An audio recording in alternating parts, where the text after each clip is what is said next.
Frank McCourt was an Irish-American writer. He was born in 1930 and died recently in 2008. He was born in New York City. His parents he lived along with his parents, obviously. His parent was, if I'm not mistaken, Malek or something like that. Was the name? Yes. And his mother was named Angela. In total, he had 6 brothers. Two of them were twins, and one was a girl, which died 7 weeks later after she was born. Well, the author and his family had to emigrate from the United States to Ireland because of the Great Depression. Yeah. While they were in Ireland, well, his father tried to look for a job in Dublin or and Belfast, but they couldn't. He couldn't get to anything. Well, so the mom decided to go along with the family to their natal place, Limerick. But the things in Limerick were awful, were worse. The father started drinking alcohol, and that was really bad. They gained really low amounts of money, and the little money they had, the father spent it on alcohol. Well, at the age of 11, the author had typhoid, and yes, that in this place of his life was when the story, the memoir Angela Sanchez takes place. Well, after he is totally, after he is now good, he doesn't have typhoid anymore. He starts to steal because well, his father get away from the family. He never returned back, and well, at the age of 19, he emigrates back to the United States in a boat. With the help of a priest, he could get a room on New York City. And well, once he goes there, the first job he had makes him to earn $23. And of those $23, then he gave them to their mom and to their brothers in Ireland. Yeah. He started going to the New York City College in 1957, and 10 years later he got his PhD master degree on the College of Brooklyn. Well, Angela Sanchez is not the only story he made. He made it in 1997, and he won several awards and prizes because of its quality. He also wrote in 1999, if I'm not wrong, East or something like that, a very short name, which tells the events that happened before he emigrated to the United States, like the difficulty he had to earn the job, and etc. etc. Then in 2005 he wrote a book in which he said some anecdotes he had as a teacher, and that it was a wonderful job being a teacher. Well, unfortunately he died on 2008 because of cancer.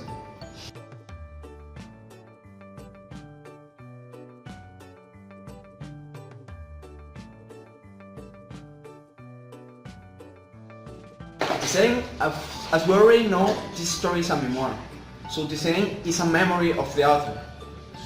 As my fellow classmate Victor already explained the life of the author, the setting is in Damage, Ireland by the war with the British. It's common knowledge that Ireland is pretty proud, so the story makes an important emphasis on the oppression that England had over Ireland, like imposing their culture. Now, the story takes place in a hospital. The author gets sick and his mom takes him to the Fear Hospital at City Home. There the story develops. The hospital is a pretty Catholic place, if I'm not wrong. Yes. The nurses are very strict. They are hard on the character, and the characters always feel like this oppression. They cannot develop freely.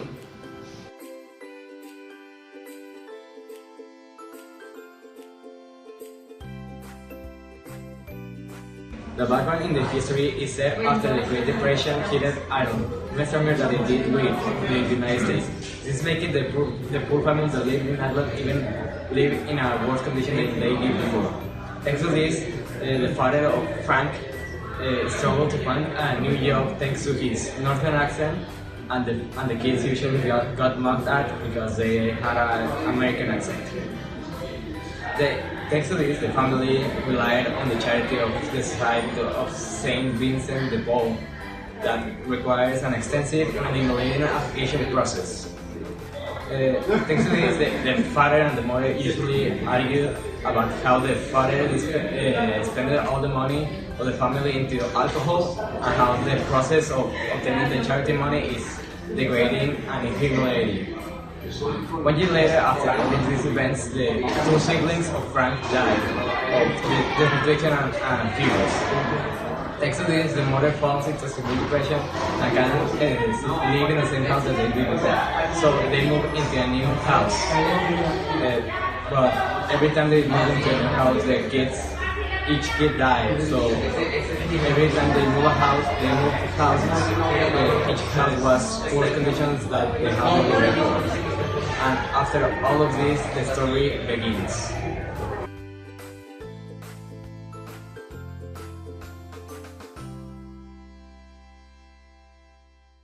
When you read the story, the most superficial themes can be seen as love, because I mean, the author develops love for the girl that he can never see, but he can communicate to. And we can also see fear. It's kind of subtle, but it's a big theme throughout the story because he's afraid of dying. He doesn't express it that much. He even expresses it as he's glad that he will die. But in some points, he also mentions that he doesn't want to, because, for example, in one point he mentions that his father gave him the love. Once he was sick, his father gave him love for the first time in his life.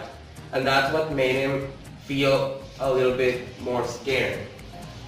We also got, I mean, it's not that obvious in my drawing, but it can be said it's demoralization, because the nuns refer to the kids, rather than their names, they use the name of the sickness.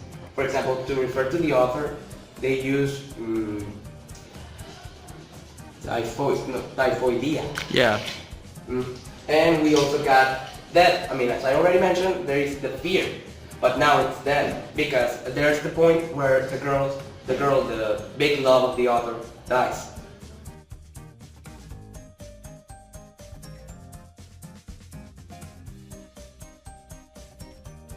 Well, I'm going to explain the characters, the main characters, of course. Well, our first main character is Francis.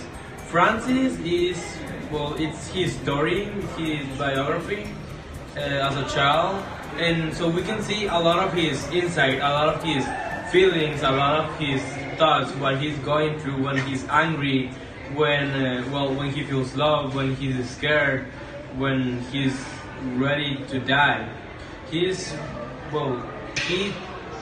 only wish is two main wishes: to stop suffering and to meet Patricia. Now we are going to talk about Patricia Madigan. Patricia is really positive. Even though she has diphtheria and some unknown disease, she is the main reason for the character to keep on, to do not give up. She is the love interest of Francis. Now, the father of Francis, we can see that, it's stated that he's not really close to him or his brothers. He's always working or drinking. But since Francis got sick, his father started visiting him and buying him gifts and well having a more close relationship to him. Now his mother. His mother is a woman who well she has already lost some child and she's scared of losing another one. So that's like her motivation to keep on to have a more close relationship to Francis. Now is Sister Rita. Well, Sister Rita is a really strict woman, and even though sometimes we can see her as well a villain, it's not a villain. She's just like a well not bad person. She's really strict. She calls them by their sickness and not by their real names. She do not let them meet up. She do not let them talk. And well, some of these things are pretty obvious because for the bears to not get together and to not create something worse. So well, even though she's really strict and bad, she does everything for a reason.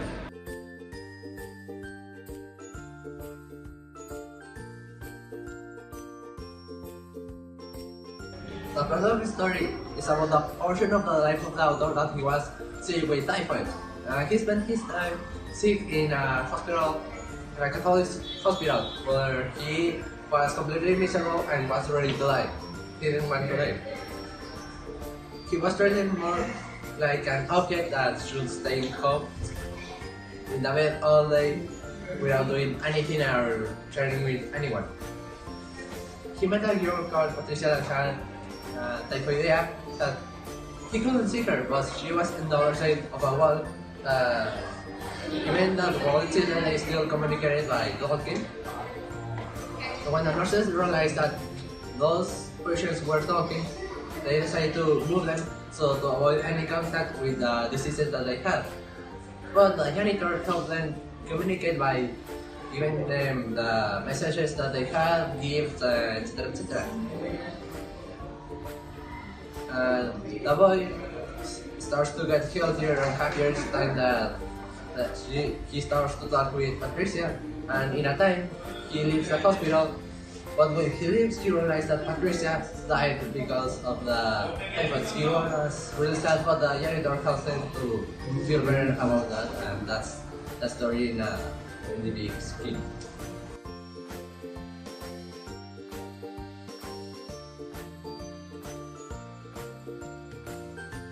A memoir is a form of autobiographical writing in which the author shares his or her observations and experiences about significant events that happen to people or to him in his life. Actually, a memoir is sometimes influenced by two things, the historical influence and the cultural influence. The historical influence has four points, the political, the social, the economic, and the environmental. And the cultural has four, ethnicity, values or beliefs, technology, and arts. In the story, we don't have any political influences, but we have some social influences that is much more the movements that were done in Ireland about after the war. Economic, the Great Depression, because the story takes place in after the Great Depression or like the Great Depression and in war. The environmental is Ireland. Ireland is destroyed after the war. For the cultural influences, we have ethnicity. Actually, in the story, there's not presented ethnicity, but we have some values, which is the religion, the whole story, and the people from the story believe. From technology, where the advances for medicine, in which the story tells that were used in the hospital where the main character was having the rehabilitation. And the arts, in the story, it makes a reference about Shakespeare and its novels and its, I don't know,